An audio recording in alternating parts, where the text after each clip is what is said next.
Fiquei pensando, se eu tivesse que dar um título para o sermão de hoje, qual seria? E o que me ocorre é Jesus sentinela. Somos todos sentinelas, eu sou sentinela. Vocês vão ouvir o termo atalaia várias vezes hoje. Atalaia significa sentinela, aquele que fica na torre de vigia.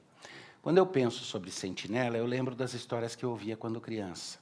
E algumas das histórias que eu ouvia do meu pai eram histórias do tempo dele no exército. Ele não foi servir o exército, digamos assim, nas condições mais favoráveis inicialmente. Ele foi inicialmente para uma cadeia militar. E depois, num acordo que ele fez, isso por causa do envolvimento político dele, prévio e tal, antes da conversão.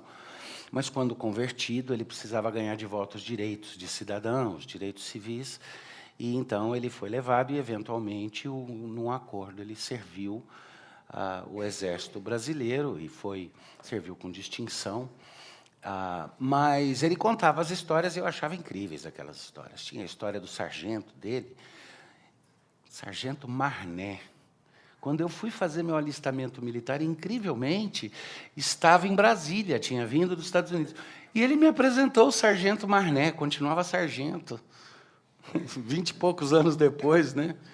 Mas o papai contava as histórias do sargento dele, que o sargento dele tinha sido paraquedista, mas um paraquedas tinha aberto muito perto do chão, ele tinha ficado assim interessante, né? E ele tinha as manias dele. E uma das que o papai contava, eu achava o máximo. Eu gosto de pegadinha. E era a história de roubar a arma de soldado que dormia quando estava de guarda. Isso era em Brasília, era a polícia do Exército. Então, você imagina, um garoto de 18, 19 anos, vai lá, tem que servir o Exército, trabalha, corre, faz exercício, tem que pagar apoio de frente sobre o solo, tem que tá exausto, marchou, e aí tem que dar guarda. Tem que ficar lá numa guarita, parado, com uma arma na mão, um mosquetão, um fuzil, e ficar parado, e não pode fazer nada, não pode falar com ninguém, tem que ficar lá parado. E, às vezes, varar à noite. E o que o sargento fazia? Quando ele descobria que tinha soldado que caía no sono, porque eu não sei se vocês sabem, tá? Se vocês nunca tiveram que fazer coisa difícil mesmo, talvez vocês não saibam, mas dá para dormir em pé. Quando você está muito exausto, dá. E aí o que ele fazia? Quando ele descobria que tinha um soldado assim que estava cochilando com o fuzil na mão, dormindo, ele roubava a arma. Agora, imagina quais as consequências de você roubar o fuzil de um soldado que está de sentinela. Quando ele descobre que perdeu a arma, não tem jeito de esconder isso. O que vocês acham que acontece com ele? Chilindró, é cadeia. E o sargento ia, rastejava, usava todas as técnicas dele de guerra na selva, chegava lá e passava a mão naquele fuzil e levava embora. E o cara ficava lá dormindo para acordar assustado e ir para a cadeia. E um soldado, sabendo que isso estava acontecendo, não vou falar que foi o pastor Vadislau, porque eu não sei se foi, não quero revelar nada, resolveu pregar a peça de volta. Esvaziou o fuzil, tirou bala, tirou tudo do fuzil para o fuzil não atirar e fingiu de dormir. Quando o Marné veio rastejando, vindo, e o sargento estava vindo para roubar o fuzil, de repente ele pulou, gritou, alto lá, e engatilhou e puxou o gatilho. E aparentemente o sargento precisou de ajuda para poder voltar lá para o barracão, né? Eu gostava da história porque era aquele que ia enganar o sentinela e acabou sendo pego de surpresa. Às vezes eu não sei se o que acontece no nosso meio, na relação uns com os outros, até naquilo que eu ensinei para as crianças, mas também nos sentidos mais amplos, do papel da igreja hoje, por exemplo, no momento que vivemos, na nação, nas nossas situações. Eu não sei bem se a gente está agindo como a sentinela que dorme em serviço, como aquele que se diverte em criar encrenca com quem não está sabendo fazer o que tem que fazer, ou como aquele mais perverso ainda que finge que está dormindo só para matar do coração o que vai lá para prejudicá-lo. Mas o ponto é que esse tema é um que no livro de Ezequiel é tratado 2 vezes, de forma bem radical. No capítulo 3 de Ezequiel, ele fala: Ezequiel, eu te constituí por atalaia do povo de Israel. E aí ele estabelece algumas coisas. No capítulo 33, ele repete isso, mas ele diz: agora vai ao povo e diz para o povo que eu constituí o povo de Deus como atalaia. Atalaia significa vigia. Aquele que fica na torre, aquele que fica na guarita e que tem a responsabilidade de soar o alarme quando vem o inimigo. Agora, antes de eu ler o texto, eu quero que vocês raciocinem comigo. Quais são as possíveis razões pelas quais um vigia não soaria o alarme quando a situação assim requisesse? Quais são as razões? Uma eu já dei, né? Está dormindo. Qual outra?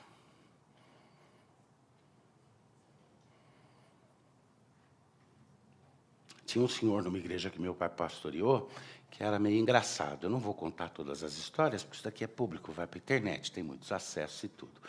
Mas uma delas era um senhor muito grandalhão, forte, alto, e, ao mesmo tempo, muito engraçado. E, numa das histórias, ele estava precisando de um emprego, e alguém da igreja, então, conseguiu para ele um emprego de guarda de banco, lá na agência do banco da cidade do interior. Eu quase falei a cidade e o banco. E no primeiro dia de serviço dele, ele alegre, uniformizado, com a arma na cintura. Lembra aquela época que o guarda de banco ficava assim na porta do banco, tinha arma e tudo, 3 oitão na cintura. E tinha um outro senhor na igreja que tinha uma história muito engraçada. Era um homem que se converteu a Cristo e era muito doce, mas ele tinha sido... Ele fugiu do hospício no qual estava internado, matando um enfermeiro, jogando em cima do muro para o corpo proteger, para não se cortar nos cacos de vidros. E depois se converteu, depois que saiu, e tinha uma vida completamente diferente. Só que ele tinha 2 coisas interessantes a respeito dele. Ele era assim, alto assim, ele tinha as pernas como se ele estivesse andando a cavalo o tempo inteiro. E o apelido que todo mundo conhecia ele era penicilina. Ele tinha tomado tanto antibiótico que ele tinha óculos de fundo de garrafa. Mas uma doçura.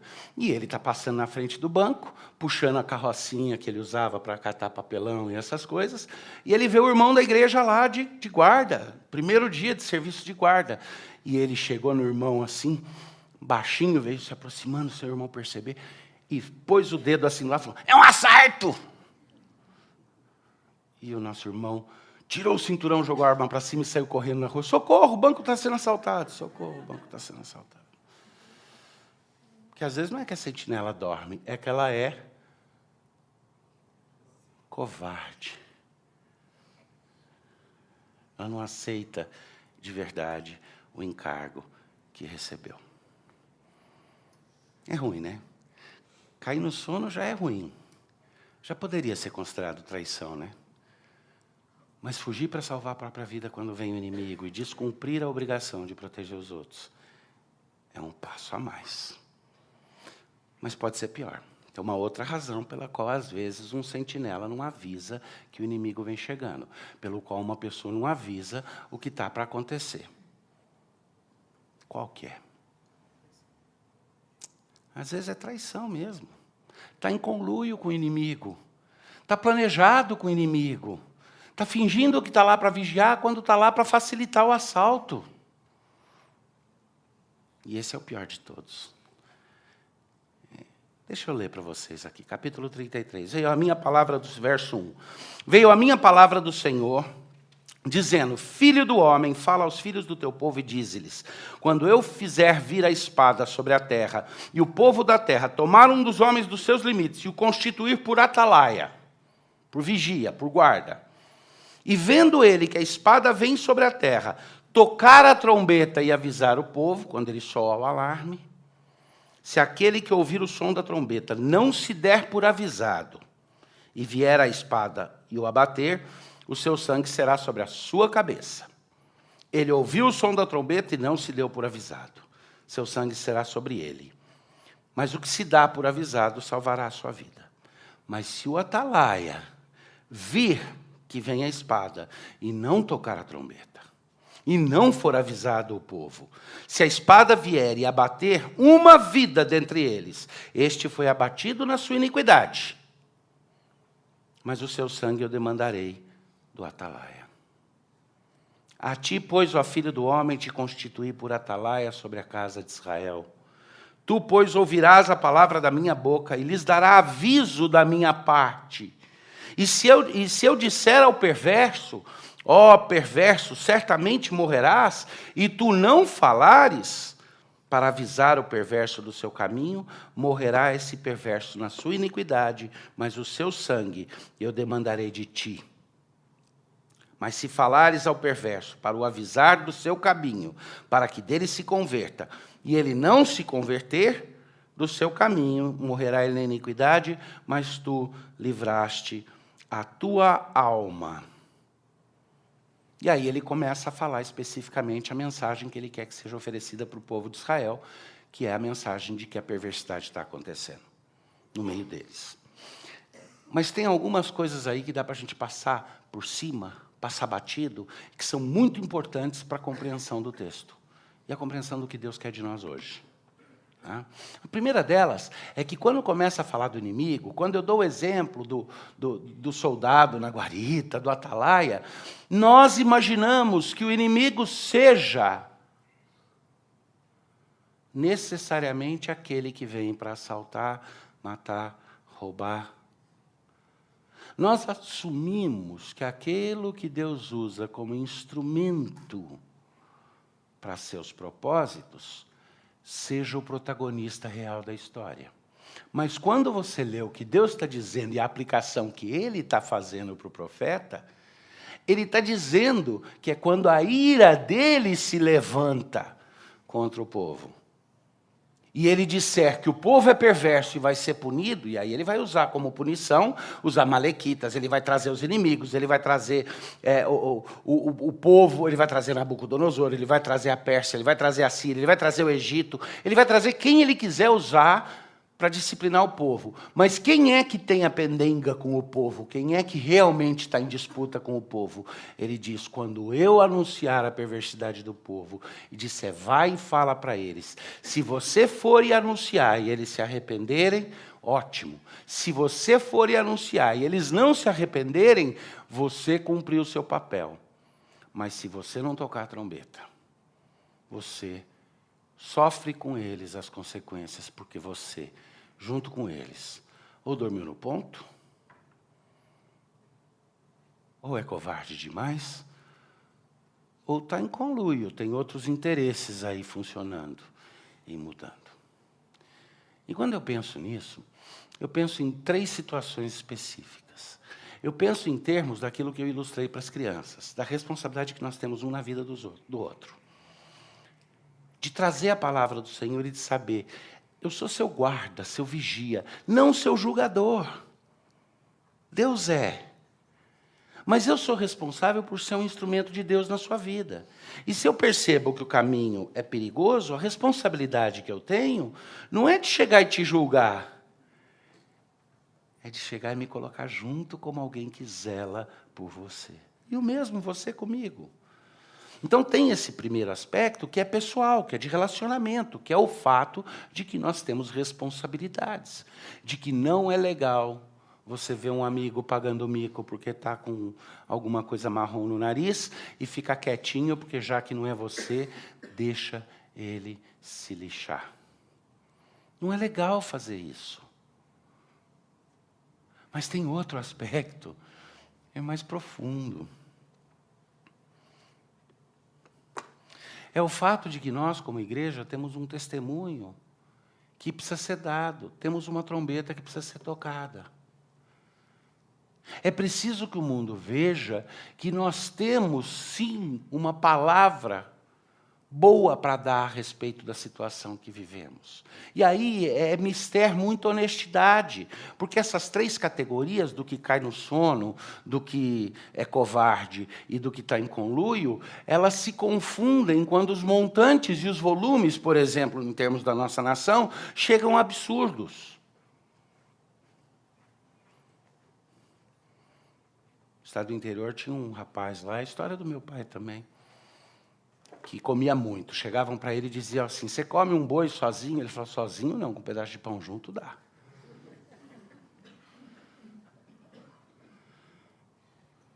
A gente vê a corrupção no nosso país hoje, em grande parte o que deve estar deixando vocês estupefatos, porque é o que está me deixando estupefato, são os montantes. É fácil conceber que alguém chega e fala, eu te dou 10 mil reais para você fazer um ato de corrupção. Esquece. 20. Não. 50. Não. 200. Não. Mas 200 milhões? Não tem justificativa porque é a mesma coisa. Mas não assusta vocês os valores que nós estamos falando? Não assusta pensar que muito disso a coisa fica cinza? Ah, não é bem assim, também tem que entender. Isso já é praticado no Brasil há muito tempo, é assim que o sistema funciona. As desculpas que são usadas para dizer que não é preto no branco, que é uma coisa meio cinza, elas estão sempre relacionadas ao tamanho da corrupção, ao tamanho do crime. Quase que volta para aquela velha máxima, rouba, que por incrível que pareça, foi o senhor Luiz Inácio da Silva, que falou, muitos anos atrás, que o grande problema no Brasil é que alguém roubava um pão e ia preso, alguém roubava milhões e não acontecia nada. Mas será que chegamos a isso? Chegamos a um ponto onde a gente está discutindo o tamanho do que acontece de errado para saber o que nós vamos fazer? E tem outra coisa. Quando passou a Segunda Guerra Mundial, uma das coisas que atazanou a vida de muita gente de bem e que mudou a forma de pensar de pessoas que pensam em termos de geopolítica amplamente, é a pergunta que foi feita para muita gente na Europa que não fez nada durante o tempo em que o nazismo ameaçou o mundo, aquela escuridão ameaçou o mundo. Sabe qual que era a pergunta? Pergunta que filhos e filhas faziam aos pais. Mamãe, e onde você estava quando aquilo estava acontecendo? O que você fez? E muita gente se dispôs e disse, eu nunca mais quero estar numa situação onde seja possível alguém perguntar, enquanto aquele horror acontecia, o que é que você fez? E aí aperta o coração pensar, no meio de tanta coisa que a gente está vendo acontecer, que alguém pode chegar para a gente, que nossos filhos podem chegar para a gente e falar, o que vocês fizeram? O que vocês estão fazendo?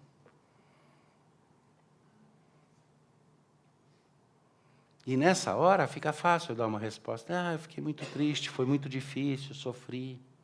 Ou até espiritualizar, eu orei. Mas a Bíblia fala que nós devemos sim orar, precisamos orar pela nação, precisamos orar pelos governantes, mas ela fala que nós temos a obrigação de ter uma voz profética. Então existe esse segundo aspecto. Então o primeiro é pessoal. O segundo é a própria relação nossa com o momento histórico que vivemos. Quando a nossa cultura diz não existem valores, nós precisamos gritar que existem. A gente usa na academia uma imagem, uma metáfora de uma sala grande, onde tem um elefante, e muitos cientistas cegos tentando interpretar aquele elefante. E aí um dos cientistas abraça a pata do elefante e fala, é um coqueiro. Está sentindo e fala, é um coqueiro. Outro pega o rabo e fala, é uma vassoura. Outro pega na orelha e fala, é um pedaço de abanador. E cada um vai dando a sua interpretação, porque todos eles estão cegos. E como cegos, eles só conseguem perceber aquela parte que apalpam.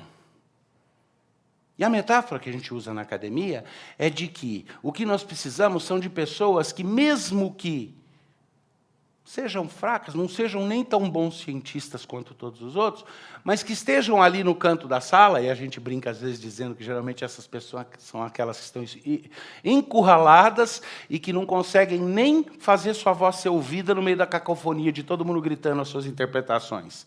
É um coqueiro, é uma vassoura. E tem um cara ali no canto tentando dizer, eu não sou cego, é um elefante, eu estou vendo todo, é um elefante, é um elefante. Porque se o pessoal parasse para ouvir, dava para juntar todas as peças. Ah, mas se é um elefante, isso daqui não é coqueiro, é a pata. Então devem ter 4. E aí dava para resolver o problema. A gente usa essa metáfora na academia, mas de quem é a obrigação de gritar que é um elefante nesse momento que nós vivemos? É nossa.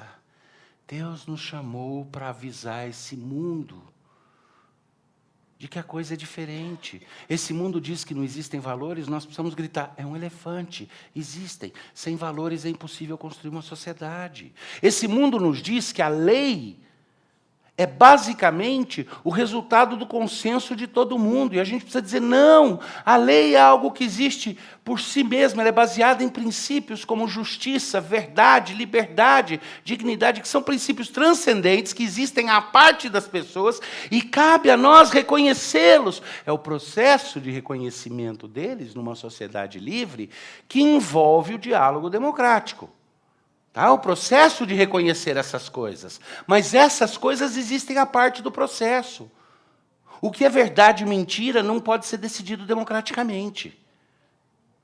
O reconhecimento público de como é que nós vamos procurar buscar a verdade pode sim ser um processo que envolve o diálogo democrático de uma sociedade. Quem tem a obrigação de estar dizendo isso? Somos nós. Mas as vozes que se ouvem são mais as outras vozes.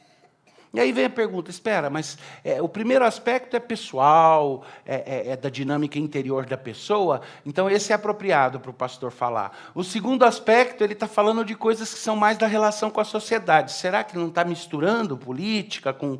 Não! Eu estou falando de viver nesse mundo sabendo que, como forasteiros, nós não pertencemos, em última instância, a esse mundo, mas que Deus nos plantou aqui para agirmos como embaixadores, que nós temos pele no jogo, que nós estamos investidos nesse jogo, e que um dia alguém pode chegar para a gente e dizer, enquanto Roma pegava fogo, o que você estava fazendo, papai? E eu não quero ser alguém que fale, dormindo, fugindo, ou ajudando a atear fogo, jogando gasolina. Mas tem um terceiro aspecto que é muito mais profundo. E esse é o aspecto de que os dramas pessoais que nós sofremos e os dramas que a nossa sociedade sofre, eles são oriundos de um drama mais profundo, de que nós temos uma inimizade básica com Deus, de que o mundo tem uma inimizade básica com Deus, de que nós somos essencialmente rebeldes. Quando Calvino pega e faz uma frase, por exemplo, uma frase interessante, Calvino, sobre impostos. Calvino disse assim, os impostos são o sangue do povo, portanto é completamente errado que os governantes tomem aquilo que veio do sangue do povo e utilizem para seu benefício próprio e não de volta em benefício para o povo. Bacana, né? Ele está falando de corrupção quando ele fala isso. E ele está falando num contexto de monarquia. Ele está falando, é imoral um rei recolher impostos e não dar de volta serviços. E usar os impostos para se enriquecer. Quando ele fala isso, ele não está falando isso porque ele está só jogando um jogo político. Ele está falando isso porque ele sabe que nós somos, diante de Deus, pessoas culpadas. E que Deus tem o direito de nos julgar. Tem outro lado para essa moeda? Tem o final da história.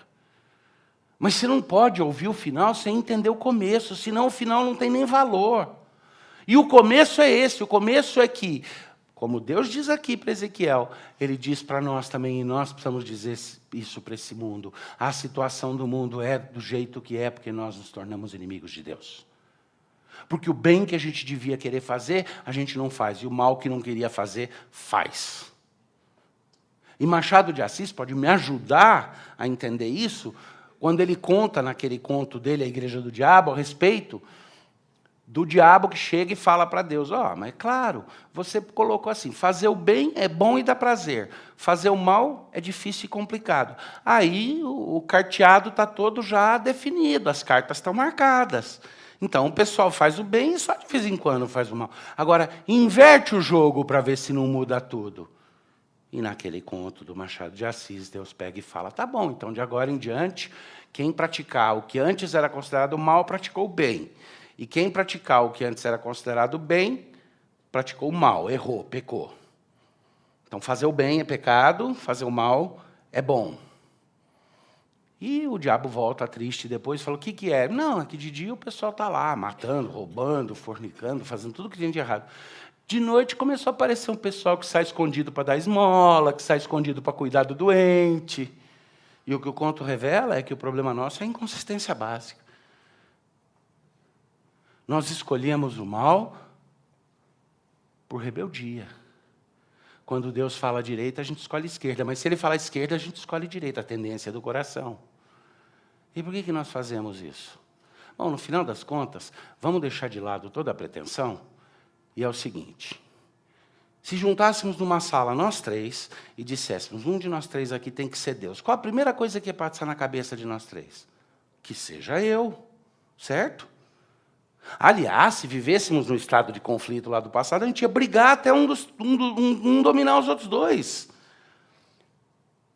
Porque nós temos teomania no coração. Nós queremos controlar as situações, nós queremos controlar os outros, nós queremos controlar a vida, porque nós temos vontade de ser Deus. Está lá no Éden. A serpente não disse para Eva, poxa, se você obedecer a Deus, Ele vai te guiar e te fazer parecida com Ele. A serpente virou e falou, se você decretar sua autonomia de Deus, você vai ser igual a Ele. E aquele anseio vem comendo o nosso coração e fazendo com que a gente tenha vontade de ser Deus.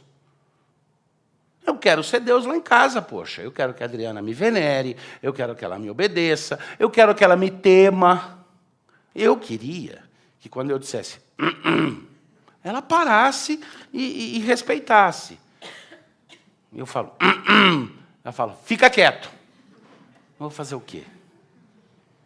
Acho que ela também quer ser Deus.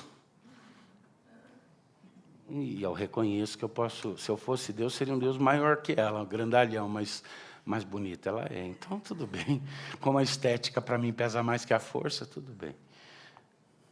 Mas a brincadeira à parte, vocês estão entendendo que o texto está dizendo, o que Deus está dizendo para Israel, se aplica num sentido muito mais profundo para a nossa luta como cristãos num mundo que é inimigo de Deus.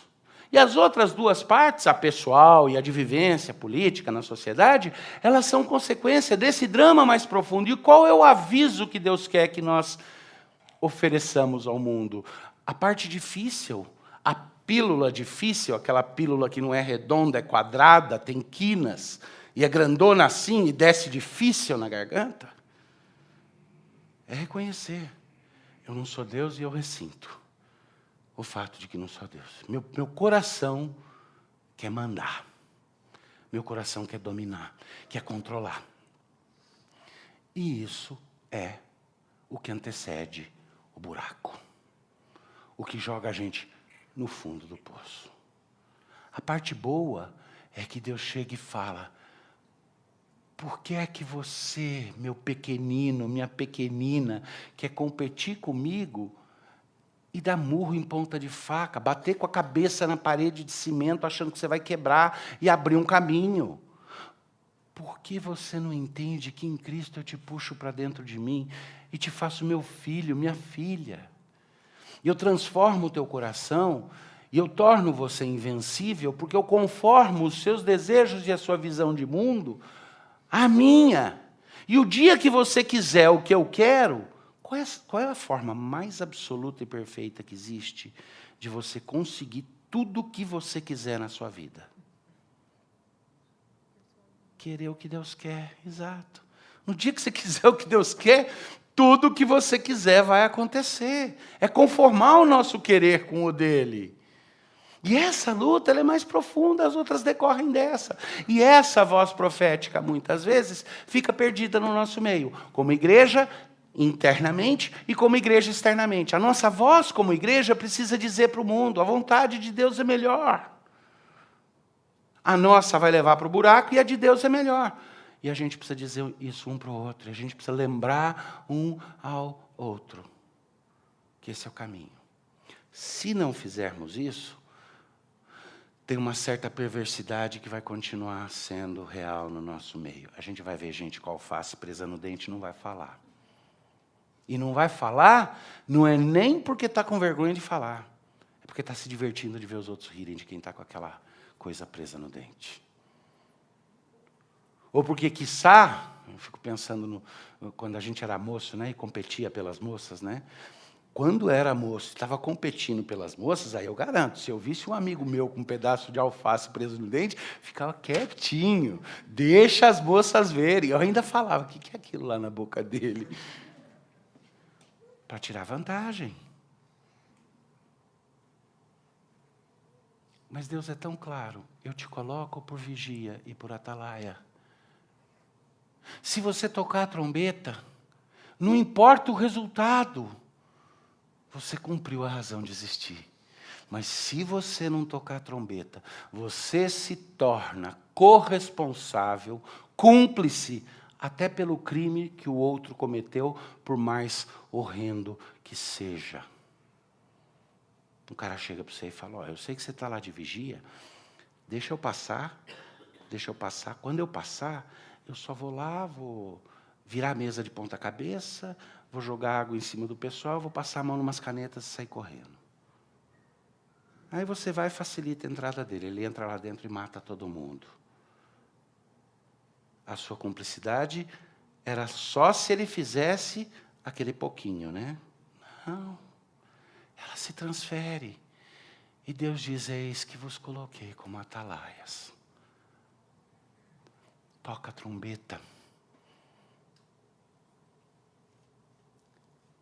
No âmbito pessoal, no âmbito nosso de sociedade mesmo brasileira. A quem cabe o principal ônus de denúncia, de dizer que é um elefante, que os caminhos que estão sendo escolhidos são errados, que você não pode querer fazer decisões. Veja,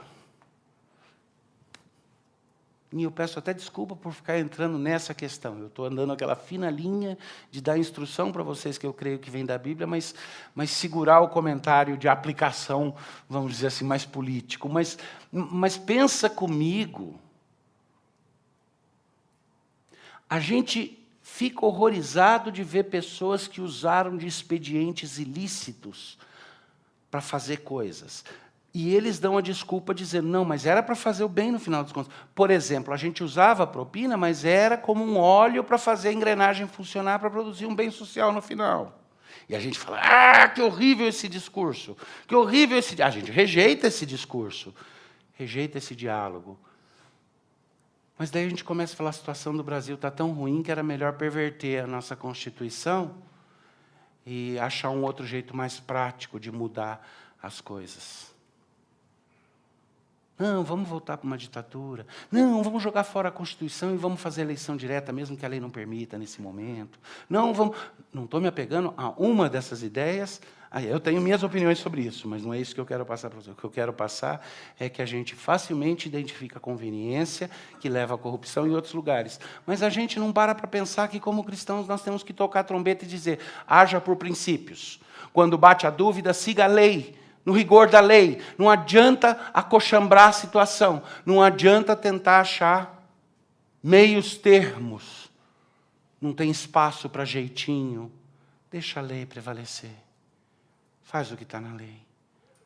E é a mesma coisa nesse mundo.